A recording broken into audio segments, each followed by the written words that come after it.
राधा स्वामी दयाल की दया, राधा स्वामी सहाय। सभी साध संगत को सविता का प्यार भरा आशीर्वाद। राधा स्वामी दयाल की दया, राधा स्वामी भाग्य उबारण आए। मैं सविता राधा स्वामी मत की टट्टू नहीं हूँ। मैं जीवों की हालात व उनकी दुख तकलीफों पर मरहम पट्टी का काम करती हूँ। मैं किसी भी पंथ या पंथाई की अनुयायी नहीं हूँ। मैं जो मालिक जीवन दे रहे हैं उसका समुचित प्रयोग करने की सलाह व समुचित जीवन का हक प्रदान करती हूँ। तो इंसान को शुद्ध व सात्विक जीवन का उपदेश करती हूँ व सात्विक जीवन जीने का हक देती हूँ। राधा स्वामी मत में कहो या धरा पर कहो, कोई एक सच्चा अनुयायी आता है तो लाखों उसके साथ झूठे भी पैदा होते हैं और वो उसे सच्चे की मेहनत व करने का नाजायज फायदा उठाते हैं। तो सविता ऐसे दंभी पाखंडी लोलुपों का पर्दाफाश करती है। प्राचीन समय में हमारे इतिहास में ऐसे ऐसे कथानक व घटनाएं घटी हैं जिनका हमारे देश के समाज पर बहुत अधिक असर पड़ा है और इस असर का निपटान हमारे देश के महापुरुषों द्वारा किया गया है और इंसान या रूह की तकलीफों का निवारण किया गया है। स्वामी दयानंद सरस्वती ने विधवा पुनर्विवाह के एक्ट को देश में लागू करवाया। यही बात राजा राम मोहन राय व स्वामी रामकृष्ण परमहंस व स्वामी विवेकानंद ने मन्नत करवाई। ये सब समाज सुधारक आए थे। इन्होंने सच्चे बनकर सभी नियमों का पालन किया और अच्छा दिमाग पाकर देश में समाज सुधार के कार्य किए। तो उन्होंने दुख तकलीफों का सामना किया था, इसलिए जीवन के हर पहलू पर उन्होंने विचार किया और फिर लोगों को दुखों से बचाने की कोशिश की। तो आज मैं सविता राधा स्वामी उन महापुरुषों के प्रयास को आगे बढ़ा रही हूँ वह अपने विचार भी सब जीव जगत को प्रेषित कर रही हूँ। बात अभी बेटी के जन्मदिन की है। मैं शॉपिंग के लिए मार्केट गई। मैंने आश्रम में रहने वाले बहन भाइयों के कपड़े खरीदे। वहाँ एक बूढ़ी माई भी रहती है आश्रम में। उसकी सफेद पोशाक या साड़ी खरीदने की कोशिश की। 2-3 जगह पर पता किया कि ऐसे सफेद साड़ी दिखाएं। दुकानदारों ने साफ मना कर दिया कि ऐसी साड़ी हम अपनी दुकानों पर नहीं रखते। मैंने अपनी कोशिश की मगर पूरी नहीं हुई। ज्यादा घूमना मेरे बस की बात नहीं है और ज्यादा घूमती तो शायद मिल भी जाती, मगर हम में एक तरफ तो राधा स्वामी मत के अनुयायी बने फिरते हैं, दूसरी तरफ अंधविश्वासों में टक्कर मारते फिरते हैं। पुराने वक्तों में जब अधेड़ उम्र में किसी औरत का पति मर जाता था तो उसके परिवार वाले उसको सफेद वस्त्र की आज्ञा सौंपते थे ताकि उसका दुनिया में मन का भटकाव ना हो और वो सफेद वस्त्र धारण करने से अपने मन को एक जगह कायम कर सके। तो ऐसी औरतें जो हो जाती थी समाज दुनिया के चाव में और वो चोचलों में न पड़े और आजीवन विधवा बनकर जिए। ये उन वक्तों में औरतों के साथ जिनके पति गुजर जाते थे सलूक किया जाता था। मगर हम यहाँ संसारी जीवन पर नहीं, राधा स्वामी मत के जीवन पर प्रकाश डाल रहे हैं और जीने की सलाह देते हैं कि जो माई बाई इतनी वृद्ध हो गई है कि अब उनको सेवा की जरूरत पड़ती है या वो अब एक माँ के रूप में ही कन्वर्ट हो जाती हैं, माँ ही हो जाती हैं, क्योंकि उनमें इस प्रकार की कोई चाव या लगन नहीं रहती है। तो वो किसी भी प्रकार के रंगीन वस्त्र भी डाल सकती हैं। उनको ये हक दिया जा रहा है और दिया भी जाना चाहिए। तो मैंने निर्णय किया कि जब इस प्रकार की साड़ी नहीं मिल रही तो ऐसी वृद्धावस्था में किसी भी प्रकार के अगर कलर्ड कपड़े पहनते हैं तो उनमें धोने के वक्त ज्यादा परेशानी नहीं उठानी पड़ेगी।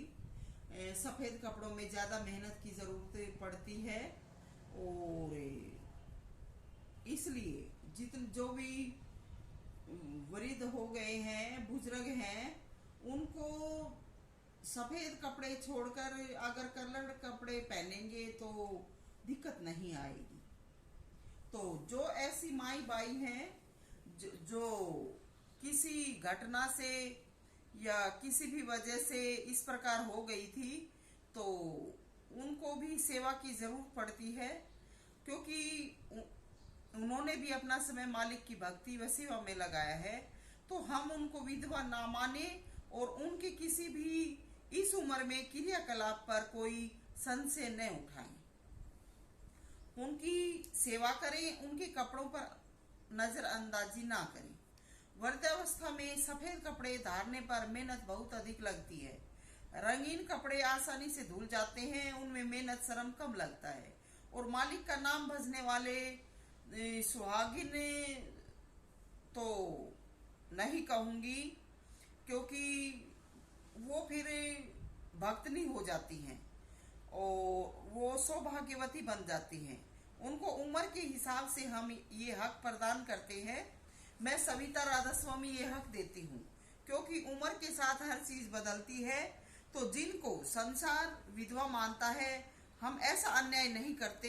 हम सबको समान मानते हैं और सम्मान देते हैं। धरती पर सबको आना जाना, सभी का आना जाना लगा हुआ है। समय के आगे पीछे सबको जाना पड़ता है। तो मन को कंट्रोल करें, मन को कंट्रोल करें, मन को कंट्रोल करने के साधन करें। कपड़े रंगीन पहनने से ब्रह्मचर्य का हर्ष नहीं होता।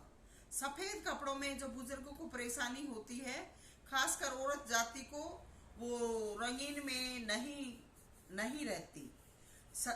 तो जो मेरी बात पर संशय व शक करते हैं, सजा का उनको हक है और वो सजा भोगेंगे। जिनके विचार गंदे हैं और जो औरत को आजीवन विधवा बनाकर रखते हैं, उन सभी को सजा का हक है।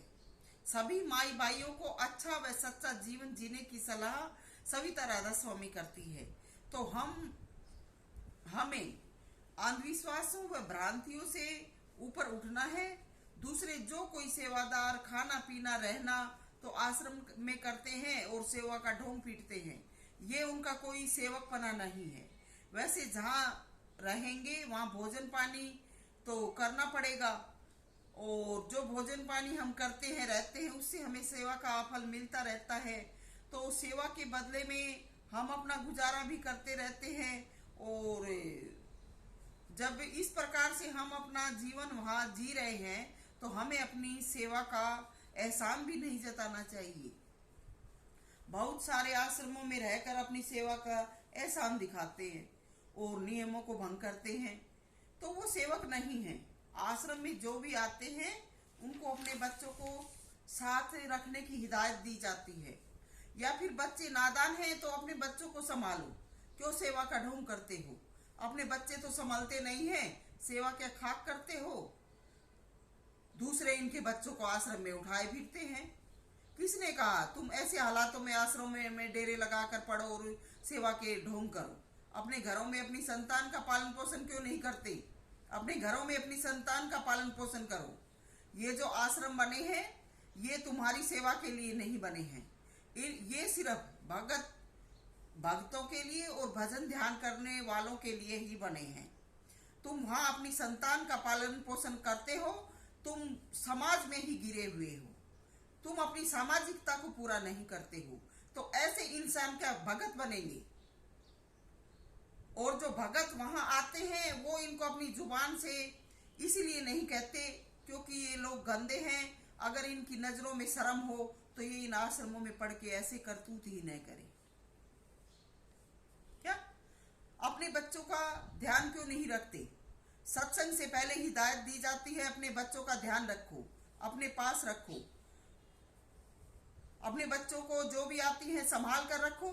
सत्संग के दौरान बच्चे हा हा हा हा मचाते हैं, फिर बीच में छोड़कर भागती हैं, अपनी गपलत के कारण बच्चों को खुला छोड़ देती हैं। ऐसे में बच्चे इधर उधर भागते हैं और हमारे जैसे सेवादारों को न तो हम सत्संग सुन पाते हैं, न हम इस उम्र के बार बार से उठ के उनको डांट पाते हैं। तो क्यों ये इस प्रकार के ढोंग पाखंड करती हैं? अपने बच्चों को खुद संभालें।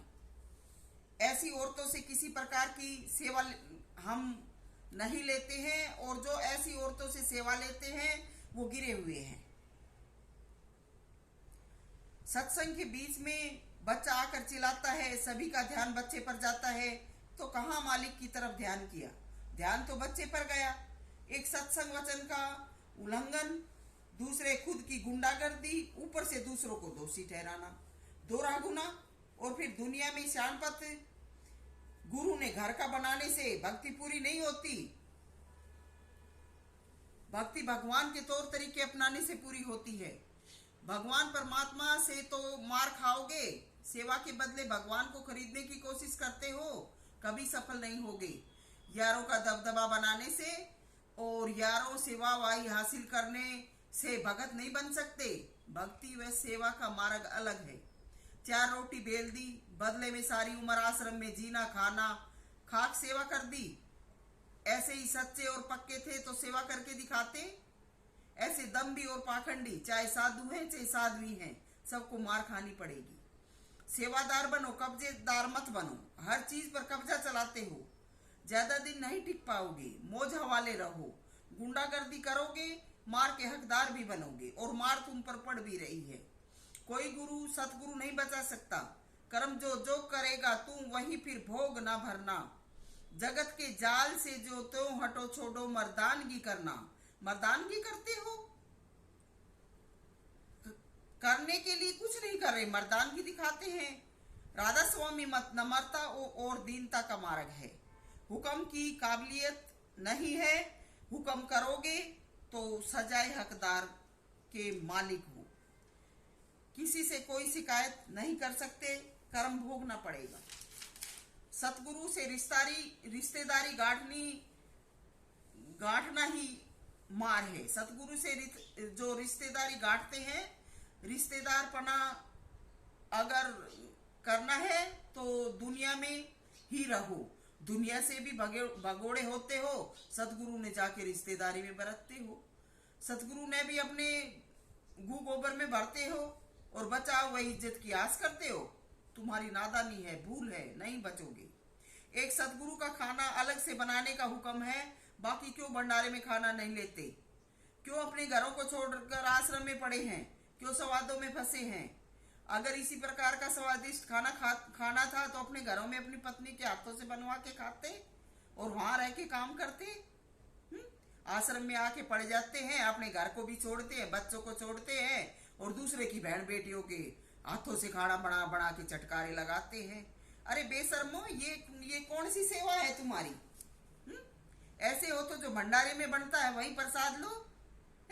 घरों को छोड़ देती हैं, ना सास ससुर की सेवा करती हैं, ना माँ बाप की सेवा करती हैं, ना अपना कोई सामाजिक धर्म का निर्वाह करती हैं। और ऐसे पाखंडियों के साथ दिन रात फिरती हैं। ऐसे पाखंडियों के साथ फिरने का नाम ही सेवा है क्या? ऐसे पाखंडियों का मुंह काला नहीं हो तो किसका होगा? अपनी पत्नियों को छोड़कर आश्रम में पड़ के दूसरों की पत्नियों के हाथों का खाना बना के चटकारे उड़ाते हैं।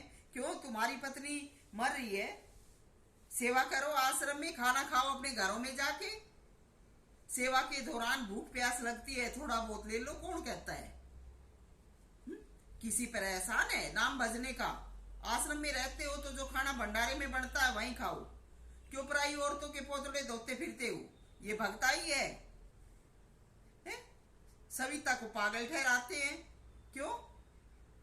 जो कहोगे वो करूंगी और अपने फर्ज को छोड़कर तुम्हारे बूचड़ों की रोट थपूंगी। जो लड़की बचपन से सेवादार हैं वो तो सेवक बनकर आई थी, कहाँ जाएंगी? और एक रंडी पतिव्रता का बेस धरती है, खसम रोज करती है, वो सेवक हो गई। गुरु सतगुरु के साथ भी नाजायज रहना अधर्म व पाप है। क्यों दिन रात गुरुओं के कमरे में घुसी रहती हैं? जब सेवा करने वाले लड़के रखे हैं, ये कौन सी सेवा करती हैं? कोई भी है बकवासबाजी में जो खुद को बरतेगा मुंह तो काला होगा ही। कवारी लड़की आश्रम में रहती हैं, वो अपने मन की साधना में रहती होंगी। ये रंडी क्यों गुरु के साथ सज धज के चलती हैं? क्या ये जो सेवादार लड़कियां हैं इनके कोई दिल नहीं है? ये क्यों अपने घरों को छोड़कर आई थी? ये सारा दिन इनके रोड पोने के लिए यहाँ आई थी। ये सादा जीवन जीती है। ये रंडिया सज धज के जहाजों में घूमती है, नावों में हाथ मिलाती है। क्यों? तुम्हारा ठेका ले रखा है? दिन रात गंदे कर्म करती हैं, यारों की आड़ में सब कुछ कब्जे में कर रही हैं। ऐसी थी तो क्यों मुंह फुकवाया था? कवारियों ने ही सेवा ली हो और जो नेम नियम थे उन पर रही हो। सतगुरु के साथ में रहूं और यार काख में रखूं।